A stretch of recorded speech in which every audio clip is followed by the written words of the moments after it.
Okay, അങ്ങനെ 2008 ആയപ്പോഴേക്കിനും കുറേ ബ്രോക്കർമാരൊക്കെ പിന്നാലെ കൂടി. അങ്ങനെ വേറെ ഏതോ സ്ഥലത്ത് ഒരു ബ്രോക്കർ വന്ന് ഇവർക്ക് നല്ല പിടിപാടുണ്ടെന്നൊക്കെ പറഞ്ഞാൽ വേറെ സ്ഥലത്താണ് ഇപ്പോൾ വേറെ ഇപ്പം എന്താണ് വേറെ കിട്ടാമ്പി അവിടുത്തെയാണ്. അപ്പോൾ വേറെ വല്ല സ്ഥലത്താണെങ്കിൽ സൗകര്യമാണല്ലോ, നമ്മൾ പിന്നെ വലിയത് തട്ടിപ്പ് നടത്തൂല എന്നുള്ള ധാരണയിലും ഓക്കെ. അങ്ങനെ അയാൾക്ക് വേറെ ഇവിടെയൊക്കെ പിടിപാടുണ്ട്. ഇവരൊക്കെ ഒരു ഗ്യാങ് ആണ്, ഒരു നെറ്റ്വർക്കാണല്ലോ. ഈ ബ്രോക്കർ കോഴിക്കോടുള്ള ഒരു ബ്രോക്കറുമായിട്ട് സന്ധിച്ച് അങ്ങനെ മൂപ്പരങ്ങനെ പറഞ്ഞപ്പോൾ ഇങ്ങനെ ഒരാളുണ്ടെന്നൊക്കെ പറഞ്ഞപ്പോൾ അവിടെ നല്ലൊരു ബന്ധമുണ്ട് എന്ന് പറഞ്ഞിട്ട് പറഞ്ഞ് അങ്ങനെ ചെന്നപ്പോൾ കോഴിക്കോട് ഫറൂഖ് ചെറുവണ്ണൂർ ഭാഗത്ത് നല്ലൊരു കുടുംബമുണ്ട്, നല്ലൊരു പെണ്ണുണ്ട് എന്നൊക്കെ പറഞ്ഞ് അവരങ്ങനെ തന്നെയുള്ളൂ പറയാം. നല്ല പെണ്ണെന്നേ പറയുള്ളൂ, ചീത്ത പെണ്ണുണ്ടാവില്ലല്ലോ. അങ്ങനെ ചെന്ന് സംസാരിക്കാൻ പറഞ്ഞു. എനിക്ക് പിന്നെ ഇഷ്ടപ്പെടാനൊന്നുമില്ല, എനിക്ക് നല്ലൊരു ഭാര്യ വേണം, സൗന്ദര്യം ഇല്ലെങ്കിലും കുഴപ്പമില്ല, ഒന്നുമില്ലെങ്കിലും കുഴപ്പമില്ല, ധനമില്ലെങ്കിലും കുഴപ്പമില്ല. പക്ഷെ ചെന്ന് നോക്കുമ്പോൾ കുഴപ്പമില്ലാത്ത പിന്നെ സാമ്പത്തിക ചുറ്റുപാടൊക്കെ ഉണ്ട്. പിന്നെ ആ സ്ത്രീ വലിയൊരു എൻ്റെ മനസ്സിനൊത്തൊരു സ്ത്രീ എന്നല്ലെങ്കിലും നമുക്കൊരു ഭാര്യയില്ലേ വേണ്ടുള്ളൂ. അപ്പോൾ ഓക്കെ, ഞാൻ പിന്നെ എനിക്ക് തോന്നുന്നത് അത് രണ്ടാമത്തെ പെണ്ണ് കാണലായിരുന്നത്. അപ്പോൾ അത് അപ്പം തന്നെ എനിക്ക് ഓക്കെ എന്ന് പറഞ്ഞു. അങ്ങനെ അത് കല്യാണം നടന്ന് പിന്നെ വീട്ടിലേക്ക് വന്ന് അങ്ങനെ കുറച്ച് ദിവസമൊക്കെ അങ്ങനെ തട്ടിമുട്ടിയൊക്കെ പോയി. പിന്നെ ഈ അവിടുന്ന് ഭയങ്കര ഇവർ കോഴിക്കോട് എന്നൊക്കെ പറഞ്ഞാൽ ഭയങ്കര സിറ്റി, അങ്ങനെ ഉല്ലാസിച്ച് ജീവിക്കുന്ന സ്ഥലമാണല്ലോ. നമ്മളത് ഗ്രാമമാണ്. അപ്പോൾ ഇനിയിപ്പോൾ ഒറ്റപ്പെട്ടെന്ന് തോന്നണ്ടെന്ന് പറഞ്ഞിട്ട് ഞാൻ അന്ന് മൊബൈൽ ഫോണൊക്കെ വളരെ കുറച്ച് പേരുടെ അടുത്തുള്ളൂ. എൻ്റെ അടുത്തുണ്ടായിരുന്നു, വളരെ കുറച്ച് പേരുടെ അടുത്ത് മൊബൈൽ ഫോണൊക്കെ ഉള്ളൂ. അപ്പോൾ ഞാനൊരു ലാൻഡ് ഫോൺ വാങ്ങി കൊടുത്ത് ആരെക്കാച്ച് വിളിച്ചോട്ടെ, കാരണം കുടുംബമൊക്കെ ഉള്ളതല്ലേ, പല കുടുംബക്കാരൊക്കെ വിളിക്കാമല്ലോ. ഡെയിലി സംസാരിച്ച ഒരു എന്താ പറയുക ഏകാന്തത ഉണ്ടാവില്ലല്ലോ. അങ്ങനെ അത് കൊടുത്തിട്ട് പിന്നെ എപ്പോഴൊക്കെ സംസാരിക്കണം കുഴപ്പമില്ല, കുടുംബക്കാരോട് സംസാരിക്കും. പക്ഷെ എന്നെ കാണുമ്പോൾ കട്ടാക്കുക. അങ്ങനെ 5 പ്രാവശ്യം 10 പ്രാവശ്യം 15 പ്രാവശ്യം 20 പ്രാവശ്യമൊക്കെ ഞാൻ ഞാനൊന്നും വേണ്ടിയില്ല. അപ്പം ഞാൻ ചിരിച്ചിട്ട് ഇങ്ങനെ, കാരണം ഒരു ഇതല്ലേ, നമ്മൾ ഇങ്ങോട്ട് കൊണ്ടുവന്നതല്ലേ, ഒരു ബുദ്ധിമുട്ട് വേണ്ട, ഞാൻ കണ്ടതായിട്ട് നടിച്ചില്ല. എപ്പോഴും സംസാരിക്കും, നീണ്ട സംസാരമാണ്. പക്ഷെ എന്നെ കണ്ടപ്പോൾ കട്ടാക്കും ഈ ഭാര്യ എന്ന് പറഞ്ഞ സ്ത്രീ. അപ്പോൾ ഒരു ദിവസം ഞാൻ എന്ത് ചെയ്ത്, ഈ അന്ന് കോൾ റെക്കോർഡൊക്കെ വളരെ ബുദ്ധിമുട്ടാണ് കാണാൻ. പക്ഷെ ആ ഒരു ഫോണിൽ കോൾ റെക്കോർഡിൻ്റെ സിസ്റ്റം ഉണ്ട്. ആ സിസ്റ്റം എങ്ങനെ വർക്ക് ചെയ്യാമെന്ന് ആർക്കും അറിയില്ല. അതുകൊണ്ട് തന്നെ ഈ സ്ത്രീക്കും അറിഞ്ഞില്ല. ഞാൻ ചെക്ക് ചെയ്ത് ഏത് നമ്പറിലേക്കാണ് വിളിക്കുന്നത്. അപ്പോൾ നോക്കുമ്പോൾ ഒരു നമ്പറിലേക്ക് നിരവധി തവണയാണ് വിളിക്കുന്നത്. ഒരു ദിവസം ഒരു 20 തവണയിൽ കൂടുതൽ വിളിക്കുന്നുണ്ട് ഒരേ നമ്പറിലേക്ക്. അപ്പം ഞാൻ അന്ന് നമ്പർ നോക്കുമ്പോൾ ഇവളുടെ കുടുംബക്കാരുടെ നമ്പർ എന്നല്ല, ഇവളുടെ കുടുംബക്കാരുടെ എല്ലാവരുടെ നമ്പർ എൻ്റെ അടുത്തുണ്ട്. എനിക്ക് മൊബൈൽ ഫോൺ ഉണ്ടല്ലോ, അതിൽ ചെക്ക് ചെയ്യുമ്പോൾ ഈ നമ്പറല്ല, ഇത് പിന്നെ ഏത് നമ്പർ? അങ്ങനെ ഈ സ്ത്രീ അങ്ങനെ അവങ്ങൾ ടോയ്ലറ്റിലേക്കൊക്കെ പോകുമല്ലോ. അപ്പം ഞാൻ വിളിച്ച് ആ നമ്പറിൽ, അപ്പോൾ ഒരു പുരുഷനെടുത്ത്. അപ്പോൾ ഞാൻ ചോദിച്ചു, അല്ല പിന്നെ എൻ്റെ ഭാര്യ എന്തിനാണ് നിങ്ങളെങ്ങനെ വിളിക്കണേ, ഒരുപാട് വിളിച്ചിട്ടുണ്ടല്ലോ എന്ന് പറഞ്ഞ്. അപ്പോൾ അയാൾ പറഞ്ഞു, അത് എന്നല്ല, എൻ്റെ ഭാര്യനായിരിക്കും, എൻ്റെ ഭാര്യയുടെ സുഹൃത്താണ്, എൻ്റെ ഭാര്യനെ വിളിക്കാറുണ്ട്, അപ്പം അങ്ങനെ വിളിച്ചതായിരിക്കും എന്ന് പറഞ്ഞു. അപ്പം എനിക്കൊരു സംശയമൊന്നുമില്ല, അവർ സുഹൃത്തുക്കളായിരിക്കും, കോളേജിലത്തെ എവിടെയെങ്കിലുമൊക്കെ സുഹൃത്തായിരിക്കും. പിന്നെ ഇത് ടീച്ചറുമായിരുന്നു മുമ്പ്, അപ്പോൾ അങ്ങനെ വല്ല സുഹൃത്തായിരിക്കും. അപ്പോൾ ആ വീട്ടിലേക്ക് അന്ന് പിന്നെ മൊബൈൽ ഫോൺ എല്ലായിടത്തും ഇല്ലല്ലോ. അപ്പോൾ വീട്ടിലേക്ക് വിളിക്കുമ്പോൾ ഇയാളുടെ ഫോണായിരിക്കും, അപ്പോൾ ഇയാൾ ഭാര്യയ്ക്ക് കൊടുക്കായിരിക്കും, കുഴപ്പമില്ലല്ലോ. അങ്ങനെ ഞാനൊക്കെ കട്ടാക്കി. പിന്നെയും ഈ നമ്പറിലേക്ക് വല്ലാതെ പോകുന്നുണ്ട്, സ്വന്തം കുടുംബക്കാരെ വിളിക്കുന്നില്ല. ഞാൻ വേറൊരു ദിവസം പെണ്ണിയും വിളിച്ചു. അപ്പോഴും ഇയാളടുത്തത്, കാരണം ഇയാൾ എടുക്കുമല്ലോ, കാര്യം നമ്പറിൽ നിന്ന് അയാൾക്കറിയാലോ ഈ നമ്പറിൽ ഈ സ്ത്രീ ഇരിക്കുന്നുണ്ടെന്ന് അറിയാലോ. അപ്പോൾ അയാൾ പെട്ടെന്ന് എടുക്കും. അപ്പോൾ വേറെ രക്ഷയില്ലല്ലോ അയാൾക്ക്. അപ്പോൾ ഞാൻ ചോദിച്ചപ്പോൾ അപ്പോഴും ഇയാളെടുത്തു. അപ്പോൾ ഞാൻ പറഞ്ഞ്, അല്ല നിങ്ങൾ വീണ്ടും ഇയാൾ പിന്നെ ഇവിടുന്ന് കുറേ വിളിക്കുന്നുണ്ടല്ലോ, അപ്പോൾ പിന്നെ നിങ്ങൾ എടുക്കുന്നുണ്ടല്ലോ ഇടയ്ക്കിടക്ക് എന്നൊക്കെ ചോദിച്ചു ഞാൻ. അപ്പോൾ അയാളും കുറച്ച് പരിഭ്രമിച്ചു, പറഞ്ഞു അല്ല എൻ്റെ വൈഫിനോട് അയക്കുന്നു, വീണ്ടും അതേ കഥ പറഞ്ഞു. അപ്പോൾ എനിക്ക് സംതിങ് ഈസ് റോങ് എന്ന് ബോധ്യപ്പെടാൻ തുടങ്ങി. ഞാൻ പറഞ്ഞു നിങ്ങളുടെ ഭാര്യ എവിടെ, സംസാരിക്കട്ടെ എന്ന് പറഞ്ഞു. അപ്പോൾ പറഞ്ഞു ഭാര്യ അങ്ങോട്ടും ഇങ്ങോട്ടോ പോയിക്കാമെന്ന് പറഞ്ഞു, ഭാര്യ ഇല്ല. അപ്പോൾ സംശയം കൂടി എനിക്ക്. ഇനിയിപ്പോൾ ഞാനത് പ്രകടിപ്പിച്ചില്ല, അങ്ങനെ അത് പോയി, അങ്ങനെ അത് വിട്ട്. അതിനുശേഷം പിന്നെ ഇവളെ ഇടയ്ക്കിടയ്ക്ക് പറയും എനിക്ക് ബന്ധുക്കളെ കാണാൻ പോകണമെന്ന് പറയും. ഇവിടെ ഭയങ്കര വിളിക്കുന്നുണ്ട്, ബന്ധുക്കളെ കാണാനും പോകണം. കുഴപ്പമില്ല. അങ്ങനെ ബന്ധുക്കളെ കാണാൻ പോകുമ്പോഴോ പിന്നെ വീട്ടിലിരിക്കില്ല, പെട്ടെന്ന് എങ്ങടെയൊക്കെ പോകണം, സുഹൃത്തുക്കളെ കാണാൻ പോകണം പറഞ്ഞിട്ട് ഒറ്റ പോക്കാണ്. അപ്പോൾ ഞാനും കൂടെ പോകും. അങ്ങനെ ഈ സുഹൃത്തുക്കളെ വീട്ടിൽ പോയാൽ ഈ നമ്മൾ പുയ്യാപ്പിളയാണല്ലോ, അപ്പോൾ നമ്മൾ അതിഥിയാണ്. ഏത് വീട്ടിൽ പോയാലും നമ്മൾ പുറത്തേരിക്കാൻ പറ്റുള്ളൂ, അകത്തേക്ക് ഇങ്ങനെ കയറി പോകാൻ ഇതല്ല, മോശമല്ലേ. അപ്പോൾ നമ്മൾ പുറത്തേരിക്കുള്ളൂ എന്ന് ആ സ്ത്രീക്കും അറിയാം. ഭയങ്കര കണ്ണിങ് ആണ് കേട്ടോ.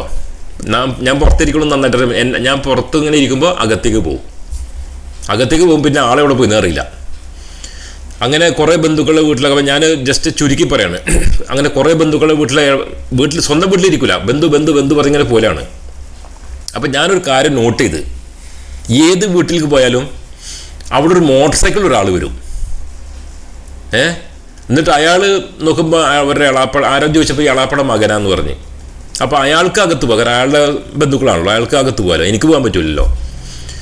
അങ്ങനെ ഇയാൾ മോട്ടോർ സൈക്കിൾ നിർത്തി, അയാൾ ഇങ്ങനെയൊക്കെ രണ്ട് വാക്കൊക്കെ എന്നോട് പറയുകയൊക്കെ ചെയ്യും. എന്തൊക്കെ സുഖം എന്നൊക്കെ പറഞ്ഞിട്ടാകുമ്പോൾ ഒരു അകത്തേക്കോട് പോകും. അപ്പം ഞാൻ പൊട്ടന്മാരെ പോലെ പുറത്തിരിക്കുകയാണ്. പിന്നെ അതൊക്കെ കഴിഞ്ഞ് അവിടെ കഴിഞ്ഞിട്ട് ഇവള് പറയും നമുക്ക് വേറെ ബന്ധുവിൻ്റെ വീട്ടിൽ പോകാമെന്ന് പറയും. അങ്ങനെ വേറെ ബന്ധുവിൻ്റെ വീട്ടിലേക്ക് ഞങ്ങൾ പോകും. അപ്പോൾ ചിലപ്പോൾ ഓട്ടോറിക്ഷ പിടിച്ചിട്ടായിരിക്കും, ചിലപ്പോൾ നടന്നിട്ടായിരിക്കും, അടുത്തും ദൂരത്തൊക്കെ ഉണ്ടാവുമല്ലോ.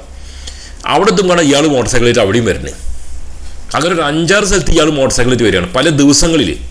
ഇയാൾ അവിടെ ഉണ്ടാവും, ഇവളെവിടെ ഉണ്ടോ അവിടെ അയാളുണ്ടാവും, എളാപ്പയുടെ മകൻ. അപ്പോൾ എനിക്ക് ഡൗട്ട് തോന്നാൻ കാരണം എന്താ പറയുക, ഇങ്ങനെ സംഭവിക്കില്ലല്ലോ. ലോട്ടറി കിട്ടുന്ന പോലെ ചിലപ്പോൾ വല്ലവരൊക്കെ വന്ന് ഇങ്ങനെ ഇടക്കൊക്കെ വന്നാൽ ഓക്കെ. ഇത് എല്ലാ സ്ഥലത്തും കൃത്യമായിട്ട് എങ്ങനെ പോകുന്നു? ആരാണ് ഈ ഞങ്ങൾ ഇന്ന സ്ഥലത്ത് പോകുന്നുണ്ടെന്ന് അറിയിക്കുന്നത് ആരാണ്? ചിലപ്പം രാവിലെ ഇറങ്ങും ബന്ധുക്കളുടെ വീട്ടിലേക്ക്. അപ്പോൾ ഈ എളാപ്പയുടെ മകൻ അറിയില്ലല്ലോ, മൂപ്പര് വേറെ സ്ഥലത്താണ് താമസിക്കുന്നത്. അപ്പോൾ അവിടെയും കാണും ഒരു മോട്ടോർ സൈക്കിളായിട്ട് എത്തുന്നത്. അപ്പോൾ ആരാണ് ഈ ആൾക്ക് അറിവ് കൊടുക്കുന്നത് ഞങ്ങളിവിടെ പോകുന്നുണ്ടെന്ന്? അങ്ങനെ ഡൗട്ടായി. അപ്പോൾ പിന്നെ കുറച്ച് നിരീക്ഷണം ഞാൻ കൂട്ടി. അതിനുശേഷം പിന്നെ നാട്ടിലേക്ക് വന്നു. അതിൻ്റെ ഇടയിൽ ഇവിടെ സുഹൃത്തുക്കളുടെ വീട്ടിലൊക്കെ പോകും, സ്ത്രീ സുഹൃത്തുക്കളുണ്ട്, ഇവൾക്ക് സ്ത്രീകളുടെ സുഹൃത്തുമുണ്ട്. അങ്ങനെ അവരുടെ വീട്ടിൽ പോകുമ്പോഴും അകത്തേക്കൂടെ ഒറ്റ പോക്കാണ്. പിന്നെ കാണൂല എവിടെ പോയി എന്നുള്ളത്. ഞാൻ പൊട്ടന്മാരെ പോലെ പുറത്തേക്കിങ്ങനെ ഇരിക്കുകയാണ് ഇപ്പോൾ ഇവരും പറഞ്ഞിട്ട്. അങ്ങനെ ഞാൻ എന്ത് ചെയ്ത്, പിന്നെ നാട്ടിലേക്ക് വന്ന സമയത്ത് ഞാൻ ഈ ഫോണിൽ അന്ന് എൻ്റെ മൊബൈൽ ഫോണിൽ ഒരു ഓട്ടോമാറ്റിക് റെക്കോർഡിങ് ആപ്ലിക്കേഷൻ ഇട്ട്. അന്ന് അതൊക്കെ കിട്ടാനുണ്ട്, സുലഭമായിരുന്നു. ഇന്നൊക്കെ പൈസ കൊടുക്കണം, അന്ന് പൈസ ഒന്നും കൊടുക്കണ്ട. ഫോൺ വന്ന് ഓട്ടോമാറ്റിക്കായിട്ട് റെക്കോർഡ് ആയിക്കോളും. അങ്ങനെ ഈ ലാൻഡ് ഫോൺ ഉണ്ടല്ലോ നാട്ടിലത്തെ, അത് കേടാക്കി. അത് ഞാൻ തന്നെ കേടാക്കിയിട്ട് എന്താ വിളിച്ചോ പറഞ്ഞിട്ട് ഞാൻ ഫോൺ കൊടുക്കും. ആരെങ്കിലും വിളിക്കണം പറഞ്ഞാൽ എൻ്റെ മൊബൈൽ ഫോൺ കൊടുക്കും, വേറെ ഒന്നും ഇല്ലല്ലോ. ഫോൺ വന്നാലും കൊടുക്കും, ഒക്കെ റെക്കോർഡാവുകയാണ്. അങ്ങനെ വീണ്ടും അങ്ങോട്ട് പോയി അവരുടെ നാട്ടിലേക്ക്. അവിടെ പിന്നെ ഈ സുഹൃത്തിൻ്റെ വീട്ടിൽ പോയി. അത് സ്ത്രീ സുഹൃത്തുണ്ടല്ലോ. അങ്ങനെ നേരെ അകത്തേക്ക് കയറിപ്പോയി. അപ്പോൾ എനിക്ക് ഒന്നും അറിയില്ല എന്താ ചെയ്യുന്നുള്ളത്, ഇവരെന്താ ചെയ്യുന്നു എന്നുള്ള കാര്യം. അങ്ങനെ പിന്നെ ഇതൊക്കെ കഴിഞ്ഞ് ഒരു ദിവസം കണ്ടോ ഉണ്ടായല്ലോ. അപ്പോൾ എന്നെ തിരിച്ച് നാട്ടിലേക്ക് ഒന്ന് വന്ന്.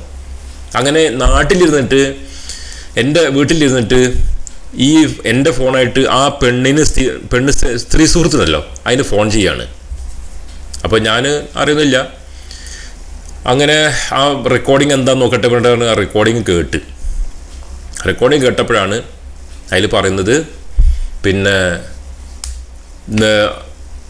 ആ പെണ്ണിനോട് പറയാണ്, ഞാൻ അകത്ത് വന്നപ്പോൾ നിൻ്റെ ഭർത്താവ് അവിടെ ഇല്ല, ഭർത്താവ് ഉണ്ടെങ്കിൽ മൂപ്പരുടെ ഫോൺ വാങ്ങിയിട്ട് എനിക്കൊന്ന് വിളിക്കായിരുന്നു അയാളിനെ. അയാളെ കണ്ടിട്ട് എത്ര ദിവസമായി, അയാളൊന്ന് ശബ്ദം കേട്ടിട്ട് എത്ര ദിവസമായി. കാരണം എനിക്ക് സംശയം കുടുങ്ങിയെന്ന് കണ്ടപ്പോൾ ഇവർ ഈ കോണ്ടാക്റ്റ് നിർത്തി. കാരണം ഞാൻ ഇടയ്ക്കിടയ്ക്ക് അയാളെ 2 പ്രാവശ്യം വിളിച്ചല്ലോ ഒരു നമ്പറിൽ, നിങ്ങളെന്താ പറഞ്ഞു വിളിക്കുന്നു ചോദിച്ചല്ലോ. അപ്പോൾ അവർ ആ ബന്ധം സംശയം തോന്നണ്ട വിചാരിച്ച് തൽക്കാലത്തേക്ക് കട്ടാക്കി. അപ്പോൾ അയാളെ വിളിച്ചിട്ട് എത്ര ദിവസമായി, അയാളുടെ ശബ്ദം കേൾക്കാൻ തോന്നുന്നുണ്ട്, നിൻ്റെ ഭർത്താവിൻ്റെ ഫോണിൽ ആയിരുന്നു വിളിക്കായിരുന്നു. അപ്പോൾ എന്താ വെച്ചാൽ ഈ അകത്തേക്ക് കയറിപ്പോകുമ്പോൾ എൻ്റെ ഫോണ് വാങ്ങിയിട്ട് വിളിച്ചാൽ അതിൻ്റെ നമ്പർ മൊബൈൽ ഫോണിൽ നമ്പർ ഉണ്ടാവുമല്ലോ, റെക്കോർഡാവുമല്ലോ. അപ്പോൾ എൻ്റെ ഫോണിൽ നിന്ന് അയാൾക്ക് വിളിക്കുന്നില്ല. അങ്ങനെ ഈ സ്ത്രീയുടെ ഭർത്താവിൻ്റെ നമ്പറിൽ നിന്ന് വിളിക്കാനുള്ള പരിപാടിയാണ്. ആ സ്ത്രീ സുഹൃത്ത് കൂട്ടാണ് എന്നത് എനിക്ക് ആ ശബ്ദരേഖയിൽ നിന്ന് മനസ്സിലായി. പിന്നെ ആ എളാപ്പയുടെ മകനല്ലോ മോട്ടോർ സൈക്കിളിൽ വരണേ, അയാൾ ഒരു ദിവസം വിളിച്ചു. അപ്പോൾ ഞാൻ ഫോൺ കൊടുത്ത്. അപ്പോൾ ഇവൾക്കറിയില്ല ഞാനിത് റെക്കോർഡ് ചെയ്യുന്നത്. കാരണം എളാപ്പട മകനാണല്ലോ, നമ്പർ കണ്ടാലും പോയി പ്രശ്നമില്ലല്ലോ, എളാപ്പട മകനല്ലേ. പക്ഷെ ഞാൻ ആ റെക്കോർഡിങ് കേട്ടപ്പോൾ എന്താണ്, വെറും കുട്ടാ ചക്കരേ മുത്തേ എന്നൊക്കെ പറഞ്ഞ വിളി. അയാൾക്ക് ഭാര്യയുണ്ട്, എളാപ്പട മകന് ഭാര്യയുണ്ട്, കുട്ടികളൊക്കെ ഉണ്ട്. അത് ഇവൾക്കും അറിയുന്നുണ്ട് എന്നുള്ളത്. അയാൾ ഭയങ്കര ചക്കരേ കുട്ടാ നീ എവിടെയാണ്, നീ എപ്പോഴാണ് വരിക പറഞ്ഞിട്ട് ഭയങ്കര ഡയലോഗ്. കുട്ടാ 100 പ്രാവശ്യം വിളിക്കുന്നുണ്ട്. ഓക്കെ, അപ്പോൾ ഏതാണ്ട് കാര്യങ്ങളൊക്കെ ക്ലിയർ ആയി തുടങ്ങി. പിന്നെ വീണ്ടും ഞാൻ ഒന്നും അറിയാത്ത പോലെ അഭിനയിക്കുക കേട്ടോ. ഞാൻ പിന്നെ അവളുടെ വീട്ടിലേക്ക് വീണ്ടും പോയി. ഇടക്കിടക്ക് പോകും, ഇടക്കിടക്ക് കൊണ്ടുപോകും. കാരണം അവൾക്ക് ഇത് സംഗതിയിൽ നടക്കണ്ടേ, നമ്മളെ ഗ്രാമത്തിൽ നടക്കൂലല്ലോ. അപ്പോൾ അവിടെ ഈ കോഴിക്കോട് ഭാഗത്തൊരു പരിപാടിയുണ്ട്, പുയ്യാപ്പിള്ള റൂം എന്ന് പറഞ്ഞിട്ടുള്ള പരിപാടി. പുയ്യാപ്പിള്ള റൂം. അങ്ങനെ ആ റൂമിൽ വേറെ ആർക്കും പ്രവേശനമില്ല, എനിക്കും ഭാര്യയ്ക്ക് തന്നെ ഉണ്ടാവുള്ളൂ. ഞാൻ ഒരു ദിവസം പുറത്ത് വന്നിരിക്കുകയാണ്, 2 നിലയാണ്. അപ്പോൾ പുറത്ത് വന്നിരിക്കുകയാണ്. അപ്പോൾ എന്തോ കാര്യത്തിന് ഞാൻ മേലേക്ക് കയറിപ്പോയി. അപ്പോൾ റൂമിൽ ഒരാൾ, ഞാൻ ചോദിച്ചത് ആരാന്ന് ചോദിച്ചാൽ പറഞ്ഞു പണിക്കാരനാണ്, ഇവിടെ ചെറുപ്പം മുതലുള്ള ആളാന്ന് പറഞ്ഞ്. എന്താ പേര്? പറഞ്ഞു എന്താ പറയുക, മുജീബ് എന്തൊരു പേര് പറഞ്ഞ്. മൂപ്പര് ആ റൂമിൻ്റെ ഉള്ളിൽ ആരും കയറാൻ പാടില്ല നിയമമുണ്ട്. ആ നിയമത്തിൽ ഈ പണിക്കാരൻ കയറിയിരിക്കുക. അപ്പോൾ അയാൾ ഇറങ്ങിപ്പോയി. അയാൾ ഞാൻ കയറുന്ന കണ്ടപ്പോൾ തന്നെ ഇവർക്ക് ഭയങ്കര ഘ്രാണശക്തിയാണ്. എൻ്റെ സ്റ്റെപ്പ് കേട്ടപ്പോൾ അയാൾ പെട്ടെന്ന് ഇറങ്ങാൻ റെഡി ആയിപ്പിക്കുന്ന തന്നെ ആ റൂം ഇങ്ങനെ കാണാം, സ്റ്റെപ്പ് കോണിയുടെ അവിടെ തന്നെ കാണാം. അപ്പോഴാണ് ഇറങ്ങി വരെ ഞാൻ കണ്ടത്. അങ്ങനെ ഓക്കെ, പണിക്കാരനായിരിക്കും, ചെറുപ്പം മുതലുള്ളതല്ലേ, വലിയ പ്രശ്നമൊന്നും ഉണ്ടാവില്ല. പക്ഷേ മുറിയിൽ എന്തിനു കയറി എന്നുള്ളൊരു ഡൗട്ട് എൻ്റെ മനസ്സിലുണ്ട് കേട്ടോ. അവർക്ക് സംസാരിക്കാൻ പുറത്തിരുന്ന് സംസാരിക്കാമല്ലോ, എന്താ പ്രശ്നം, എന്താ ഈ മുറിയിൽ, അത് ഞാൻ പുറത്തിരിക്കുമ്പോൾ തന്നെ വന്ന് കയറാനുള്ള കാരണം, അങ്ങനെ കുറേ ഡൗട്ട് എൻ്റെ മനസ്സിലിങ്ങനെ തിരിഞ്ഞ് കളിക്കുന്നുണ്ട്. അങ്ങനെയൊക്കെ കൂടിയായി. പിന്നെ വേറൊരു ദിവസം വേറൊരു റെക്കോർഡിങ് ഞാൻ കേട്ട്. അതിൽ പറയുന്നത് എനിക്കയാളുടെ മുഖം കാണാതെ ഉറക്കം വരുന്നില്ല, ഇത് മറ്റേ ആദ്യം വിളിച്ചിരുന്ന നമ്പർ ഉണ്ടല്ലോ, അയാളുടെ മുഖം കാണാൻ ഓർമ്മ വരുന്നു എന്നൊക്കെ തേങ്ങാൻ അങ്ങനെ കുറേ ഡയലോഗുകൾ. അങ്ങനെ ഞാൻ ഇത് ശരിയാവില്ല, ഇതിങ്ങനെ പോയാൽ നമുക്ക് ശരിയാവില്ലല്ലോ. അങ്ങനെ ആ സ്ത്രീയുടെ ഏതൊരു സഹോദരനെ ഇവിടെ ഗൾഫിലെവിടെ ഉണ്ട്, മൂപ്പരെ വിളിച്ച് സംഗതി ഫുള്ള് ആദ്യം ചോദിച്ച് പറഞ്ഞില്ല. ആദ്യം അത് ചോദിച്ച് ഇങ്ങനെ എന്താ പ്രശ്നം, ഇവൾക്ക് വേറെ വല്ല എന്തെങ്കിലും ഉണ്ടോ? അപ്പം അയാൾ പറഞ്ഞ ഇവൾക്കൊരു പിന്നെ മുമ്പൊരു കാമുകനൊക്കെ ഉണ്ടായിരുന്നു, അയാളെ ഞങ്ങൾ പിന്നെ ചീത്ത പറഞ്ഞ് ഓടിച്ച്, അങ്ങനെ ആ കല്യാണം ശരിയാവില്ല പറഞ്ഞിട്ടാണ് പിന്നെ ഇവൾക്ക് വേറെ കല്യാണം നോക്കാൻ നടന്നത്. അപ്പോഴാണ് നിങ്ങൾ വന്നത്, നിങ്ങൾ നല്ലൊരു നാളാണെന്ന് തോന്നിയപ്പോൾ അങ്ങനെ വിവാഹം കഴിച്ചു. ഞാൻ നല്ലൊരാളാണെന്ന് തോന്നിയപ്പോൾ വിവാഹം കഴിച്ചു. സ്വന്തം പെങ്ങള് എന്താ പറയുക, പുറംപോക്കാണ്, അത് പ്രശ്നമല്ല, നല്ല ആൾ വേണം. സ്വന്തം പെങ്ങള് പുറംപോക്കായ കുഴപ്പമില്ല. അങ്ങനെ കുട്ടി എന്നൊക്കെ പറഞ്ഞ് അങ്ങനെയൊക്കെ ഒരു എക്സ്പ്ലനേഷൻ. അപ്പോൾ ഞാൻ പറഞ്ഞു ഇങ്ങനെ റെക്കോർഡിങ് എനിക്ക് കിട്ടിയിട്ടുണ്ട്, അതിൽ ഇന്നതാണ് പറയുന്നത് എന്നൊക്കെ പറഞ്ഞപ്പോൾ മൂപ്പര് പിന്നെ കുറച്ചുകൂടി തുറന്ന് കാര്യങ്ങൾ പറഞ്ഞ്. ആ കോഴിക്കോട് ഒരാളുണ്ട്, അയാളും ഇവളും ഭയങ്കര ചുറ്റിക്കളിയായിരുന്നു. അപ്പം ഞാൻ ഡയറക്റ്റായി ചോദിച്ചു പിന്നെ എന്താ കല്യാണം കഴിച്ച് കൊടുക്കാൻ, അയാൾക്കും കുട്ടികളുണ്ട്, അയാൾക്കും ഭാര്യയും കുട്ടിയുണ്ട്. ഇവളുടെ ഈ സ്ത്രീയുടെ കാമുകന്മാർക്കൊക്കെ ഭാര്യയും കുട്ടികളുണ്ട്. ഇവള് ഒരു എന്താ പറയുക, ഒരു സ്റ്റെപ്പിനി പോലെ എല്ലാവർക്കും ഒരു ഉപയോഗിക്കാനുള്ള സാധനം തോന്നുന്നുണ്ട്. അപ്പം അങ്ങനെയൊക്കെ സംസാരമായി. അങ്ങനെ ഞാൻ പറഞ്ഞു പിന്നെ നോക്കുമ്പോൾ എനിക്ക് ശരിയാവില്ലത്. ഇതിങ്ങനെ ഇപ്പോൾ ഈ കല്യാണം കഴിഞ്ഞിട്ട് ആകെ 3, 4, 5 മാസമായിട്ടുള്ളൂ, 5 മാസം കണ്ടായിട്ടുള്ളൂ. അപ്പം തന്നെ ഇങ്ങനെയാണെങ്കിൽ പിന്നെ എങ്ങനെ ജീവിക്കുക മുന്നോട്ട്? എത്ര ചില കണ്ടില്ല കേട്ടില്ല നടിച്ചിട്ടും കാര്യമില്ലല്ലോ. കാരണം ഇവളുടെ ഈ സ്വഭാവം നിർത്തൂലല്ലോ, ഇവൾക്ക് ഒരുപാട് കാമുകന്മാരല്ലേ, 1, 2 ഒന്നല്ലല്ലോ. പിന്നെ എത്ര ഉണ്ട് നമുക്കറിയില്ല. ഞാൻ അറിയണ തന്നെ 3 എണ്ണമായി, 3, 4 എന്തായി, അറിയാത്തത് കുറേയും വേറെ ഉണ്ടാവും. അപ്പോൾ ഞാൻ പറഞ്ഞത് ശരിയാവില്ല. അങ്ങനെ എനിക്ക് നിയമങ്ങളൊന്നും അറിയില്ലല്ലോ, ഡൈവേഴ്സ് ചെയ്യാനുള്ള നിയമമൊന്നും എനിക്കറിയില്ല. അങ്ങനെ ഞാൻ വക്കീലിൻ്റെ അടുത്ത് പോയി, അവിടെ പട്ടാമ്പിയിലൊരു വക്കീലുണ്ട്, അവിടെ പോയി സംസാരിച്ചു. അങ്ങനെ അയാൾ പറഞ്ഞു നിങ്ങളിപ്പോൾ ഡൈവേഴ്സ് ചെയ്യാൻ നോക്കി. അന്ന് ഭയങ്കര കടുത്ത നിയമങ്ങളാണ്, ഇന്നും അങ്ങനെ തന്നെയാണ്. ഏത് സ്ത്രീകൾക്ക് അനുകൂലമായ നിയമങ്ങളാണ് അന്നും ഇന്നൊക്കെ. അന്ന് ഭയങ്കരമാണ്. സ്ത്രീകൾക്ക് അനുകൂലമായിട്ടേ കോടതികൾ പോലീസൊക്കെ പ്രവർത്തിക്കുന്നുള്ളൂ, നമ്മളെന്ത് പണ്ടും കാര്യമില്ല. അപ്പോൾ വക്കീൽ പറഞ്ഞു നിങ്ങൾ എന്ത് തേങ്ങ ചെയ്തിട്ടും കാര്യമില്ല,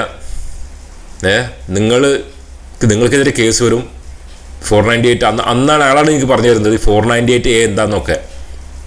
അപ്പോൾ അതുകൊണ്ട് എന്ത് ചെയ്തിട്ടും കാര്യമില്ല, നിങ്ങൾ ജയിലിൽ കിടക്കും, നിങ്ങൾക്ക് നഷ്ടപരിഹാരം കൊടുക്കേണ്ടി വരും, നിങ്ങൾ എന്ത് പറഞ്ഞിട്ടും കാര്യമില്ല, അവളിപ്പോൾ എത്ര പോക്കാന്ന് വിട്ടും കാര്യമില്ല, നിങ്ങൾ അവൾക്ക് നഷ്ടപരിഹാരം കൊടുക്കേണ്ടി വരും, അല്ലാതെ ഈ ഡൈവേഴ്സ് ആവില്ല എന്നൊക്കെ പറഞ്ഞു.